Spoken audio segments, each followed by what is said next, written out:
Welcome back guys. ఈరోజు మనం style sheet and text ఈ టూ క్లాసెస్ గురించి డిస్కస్ చేసుకుందాం. పోయిన వీడియోలో నేనైతే వీటి గురించి చెప్పాను, బేసిక్ స్టైలింగ్ ఎలా చేయాలని చెప్పి.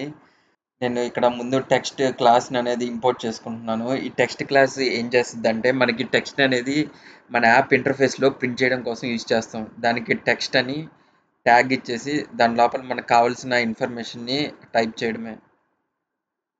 ఇక్కడ చూసుకోవచ్చు, నాకు టాప్లో అయితే వచ్చింది. దీన్ని నేను మళ్ళీ ఆ, కిందకైతే తీసుకొని వస్తాను. దానికోసం స్టైల్ మార్జిన్ అయితే యూస్ చేస్తాను. అండ్ ఇప్పుడు చూసుకోవచ్చు, ఇప్పుడైతే మీకు క్లియర్గా అయితే కనబడుతుంది టెక్స్ట్. నేను సేమ్ ఇలాంటిదే ఈ నెక్స్ట్ వ్యూలో ఒక రెడ్ కలర్ వ్యూలో కూడా వేస్తాను టెక్స్ట్ అనేది. ఇక్కడ చూసుకోవచ్చు, మీకు టూ వ్యూస్లో కూడా మీకు టెక్స్ట్ అనేది డిస్ప్లే అవుతుంది.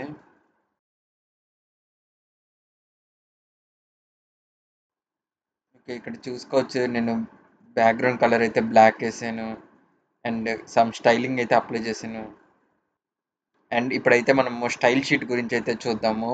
ఈ స్టైల్ షీట్ ఏంటంటే, మీరు ఇక్కడ ఇన్లైన్ క్వరీస్ అనేది రాస్తున్నారు కదా, ఈ ఇన్లైన్ క్వరీస్ లేకుండా జస్ట్ మీరు ఇక్కడ స్టైల్ షీట్ డాట్ క్రియేట్ అని ఇచ్చేస్తే, ఆ స్టైల్ షీట్లో క్రియేట్ చేసిన సపరేట్ డిక్షనరీస్లో డిఫైన్ చేసిన మనకి స్టైల్స్ అనేటివి జస్ట్ సింపుల్గా దాని నేమ్ని డిక్లేర్ చేస్తే సరిపోతుంది. నేను ఇప్పుడు ఇక్కడ డిక్లేర్ చేస్తాను చూడండి. సమ్ నేమ్ ఇచ్చేసి దానికి ప్రాపర్టీస్, సిఎస్ఎస్ ప్రాపర్టీస్ అనేటివి ఫ్లవర్ బ్రషెస్లో పెడతాను. మై ఛానల్ అని తీసుకున్నాను. ఇక్కడ వేసిన ఈ డిజైన్ ప్రాపర్టీస్నే నేను ఈ ఫ్లవర్ బ్రషెస్లో పెడతాను. ఇప్పుడైతే నేను ఒక డిక్షనరీ అయితే క్రియేట్ చేశాను. ఇప్పుడు దీన్ని నేను యూజ్ చేస్తాను. Style use dot name my channel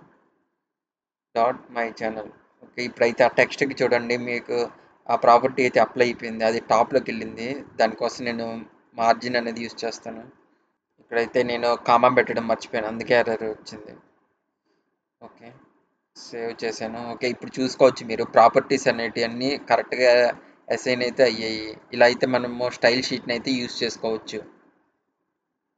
and మీరు అలాగే దేనికి కావాల్సిన సరే జస్ట్ సేమ్ ఇదే ప్రాసెస్ని అయితే ఫాలో అవ్వాలి. ఫస్ట్ క్లాస్ నేమ్ ఇచ్చేసి దానికి ఏదైతే కావాలో డిక్షనరీ నేమ్ ఇచ్చేస్తే సరిపోతుంది. చూడండి, కింద దానికి కూడా అప్లై అయింది. కాకపోతే కింద బ్యాక్గ్రౌండ్ కలర్ అనేది రెడ్ కలర్లో ఉండడం వల్ల రెండు మిక్స్ అయితే అయిపోయినాయి. నేను దానికోసం వైట్ అనేది చేంజ్ చేశాను. చూడండి, ఇప్పుడు రెండు బాగా క్లారిటీగా కనబడుతున్నాయి. ఇలా అయితే మీరు టెక్స్ట్స్, వాటికి కలర్స్, ప్రాపర్టీస్, సిఎస్ఎస్ ప్రాపర్టీస్ అన్నీ అప్లై చేయొచ్చు. సేమ్ అలాగే ఇప్పుడు మనము బటన్ని చూద్దాము. మనకి బటన్స్ అయితే మీరు యూజ్ చేస్తూ ఉంటారు కదా, లాగిన్ ఇలాంటి వాటికి. దానికోసం బటన్ క్లాస్ అయితే తీసుకుంటే సరిపోతుంది. దాంట్లో ఆ టైటిల్ నేము, ఆ బటన్కి ఏ నేమ్ ఇవ్వాలో అక్కడ ఇస్తే అదైతే మనకి డిస్ప్లే అవుతుంది. నేను ఇక్కడ ఎగ్జాంపుల్కి హోమ్ అని ఇస్తున్నాను. హోమ్ నా బటన్ అయితే డిస్ప్లే అయింది. నెక్స్ట్ వీడియోలో అయితే దీనికి సంబంధించిన ఫంక్షన్స్, ప్రెసిబుల్ ఇవన్నీ చూద్దాం.